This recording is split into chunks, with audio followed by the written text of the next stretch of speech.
All right, football fans, this one's for you. Training camp continues in Flowery Branch for the Falcons, and today's a big day because for the first time, the pads come on. Maria Martin is there watching it all for us. Maria, what are your takeaways from today? I know there's a lot we have to talk about. Cheryl, yeah, first day of pads in any training camp scenario is always a great day. There's a lot of energy, especially when it's early in the morning and we don't have to get into the later afternoon heat, which we will get into tomorrow. I do think Kevin Stefanski, the head coach of the Falcons, is going to regret that a little bit because he hasn't had an afternoon practice out here until tomorrow. So we'll have to revisit with him after he does that for the first time. But yeah, it's always great energy, and these guys are getting a little bit closer to figuring out what they actually will look like. Kevin Stefanski told us last week, I don't know anything about my team until the pads come on. Well, they certainly came on this morning, and we're starting to get closer to see what this team could actually look like. Maria, that quarterback conversation definitely took a turn last week. A lot to talk about. You've been staying on top of all that. Another injury added to the list. Where do we stand right now?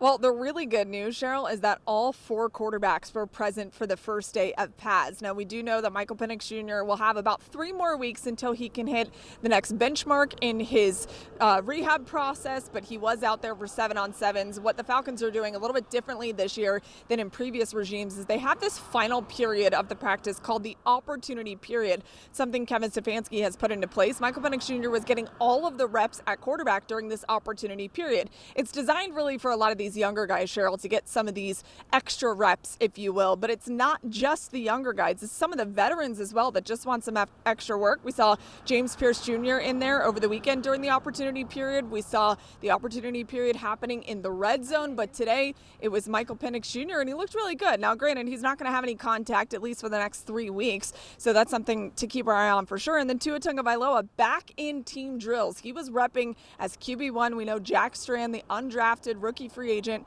out of Minnesota State Moorhead, he has taken all of the reps at QB1 up until this point. Tua Tagovailoa going through team drills as the starting quarterback, though he's not repping any under center. So they're still being a little bit cautious with Tua, but he's in this ramp-up period as well. It was good to see all of those guys back out there. I don't think we're fully going to get a quarterback competition until both of them are healthy, meaning Michael Penix Jr. and Tua Tagovailoa. But seeing Tua take those 11-on-11 reps, that is a very good sign. All right, well, that's a fun development as people are watching all that. Someone else, a lot of people watching, great praise coming in for a rookie, a wide receiver, Zachariah Branch, former UGA Bulldog. What have you seen from him? Well, we know that Zachariah Branch is lightning fast. We saw that in Athens, obviously, and that his 40 time was just out of this world at the NFL Combine. Well, every single day that I've been out here at practice, and even seeing on the internet the days that I haven't been here, he has made these eye-popping catches, and he did it again today, a one-handed catch in really tight coverage during 101 drills earlier in practice this morning. This is who Zachariah Branch is. He is certainly separating himself from a lot of these other wide receivers out here very early, although he's a rookie. He's very undersized for a receiver, but you don't really know that when he's out there on the field. He plays really big, and the fact that he's really fast can only help a guy in his position. I think he's going to be definitely a weapon to recognize on this offense moving forward, but he's been a lot of fun to watch so far. You know, Maria, there were a couple of producers here that were telling me that they got up bright and early, like 7 a.m. Saturday, and they went to watch some of the practice, and they had so much fun. And they were talking about when you see it in person, it's so much faster, you know, than what you see on TV. For sure. Even though they're just drills and it's just training camp, but such a cool experience that people get to be there. Have there been a pretty good turnout when they have opened up different parts of practice to fans? Yeah, I mean, for sure. Fans obviously want to get the front row seat to this training camp experience. And if you haven't been out here already, I implore you to do so. But also don't take into account some of the things that are happening out here. It's a double-edged sword here, and you're saying, Maria, what are you talking about? Well, as we're starting training camp and as we're getting into the weeks, as they go further and further, they're experimenting different things. Remember, this is an entirely new coaching staff. There's some turnover, obviously, or some holdover from the previous staff. But for Kevin Stefanski, he's trying to figure out what this team looks like, and what that looks like might not be what you want to see on Sunday. So take it with a grain of salt, especially in the early days. But I've been really impressed, especially this is the first day of school for a lot of our schools, Cheryl, and there was a lot of people out there on the hill today. They're screaming for Tua Tagovailoa. They're screaming for Zachariah Branch. It's been fun to watch the fans out here, and the guys love it as well. Yeah, I can only imagine what kind of energy that brings to, like, maybe more of the grind part of the job for the players. All right, we have to talk about Bijan. Sure. Bijan Robinson, you've been filling us in that he's been on the sidelines up till now. Is that the situation today as well? Yep, he's still on the sidelines. No deal in hand for Bijan Robinson means he's not going to practice. He's a hold-in for the foreseeable future. He's seeking a market-changing contract extension. We know that Jahmyr Gibbs in Detroit is doing the same thing. Those two running backs are going to change the entire trajectory of the way that running backs get paid in the National Football League. I fully anticipate Bijan Robinson to be the highest paid running back in the NFL. That's going to happen, whether it be the next couple of days, the next couple of weeks. Obviously, the Falcons don't want it to extend too long into training camp, so they're actively in conversations to try to get this deal done. Bijan Robinson, on the other hand, he is actively engaging with everyone on the sidelines. This is not something contentious. He's on the sidelines just wanting to get paid naturally, as he should, but he's throwing the ball to different players. He's talking to different people. I saw him having a conversation with Ian Cunningham, the general manager, on the sideline today. So this is active for Bijan Robinson. He wants to be a part of this team just as much as everyone else. And we've seen this front office wants to put pieces in place that will remain for the foreseeable future, especially on the offensive side of the ball. 3 contract extensions have happened in the offseason by this front office. We're hoping Bijan Robinson is next. Yeah, is your gut that it's just a matter of time? Oh, absolutely. I mean, this deal is going to get done.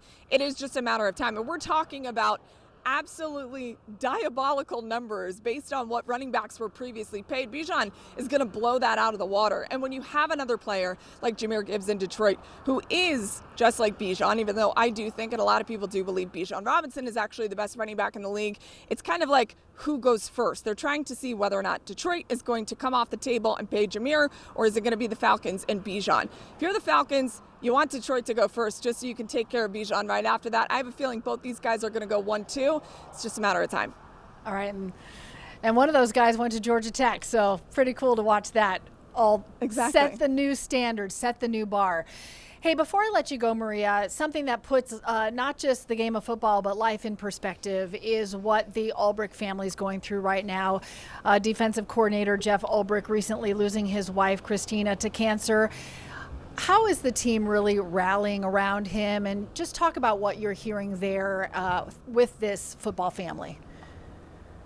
Yeah, great question, Cheryl. Christina battled very long and very hard with cancer and ultimately ended up losing her life over the weekend. And it's been a very difficult thing, as you can imagine, for Jeff Ulbrich, for the defensive coordinator of the Falcons, and certainly for the guys that he coaches as well. It's hard to watch your coach go through something like that. This was happening really behind the scenes all last season, and these guys watched Brick go through that, and they're watching him go through a very difficult time in his life right now, and all they've continued to say is, we just want to hug him, we want to love on him. And it was his first day back in practice today. It was good to see Brick out there, because this is a guy that really cares about football, about his players, and so it's nice to see that certainly in return in full force. We talked to Divine Diablo, a linebacker for the Falcons, who said that Brick is really like a father figure to a lot of those guys, and the first thing that they could think of was rallying around him and giving him the time and space that he needs, and whatever he needs, him and his family, because they do have children, and it's a very difficult thing. You're right, it puts a lot of things into perspective, but this organization fully is bought into doing whatever Brick needs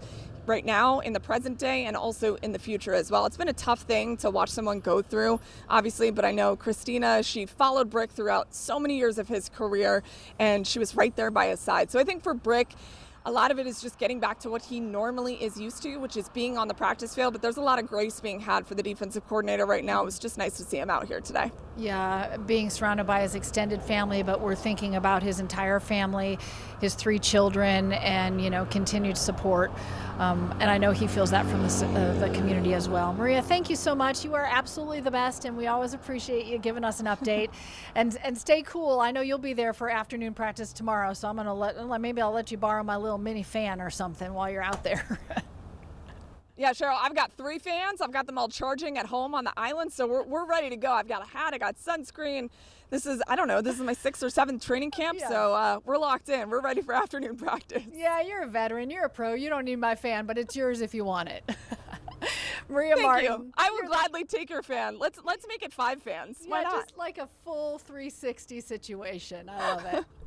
All right, Maria, you're the best. See you soon. Thanks a lot.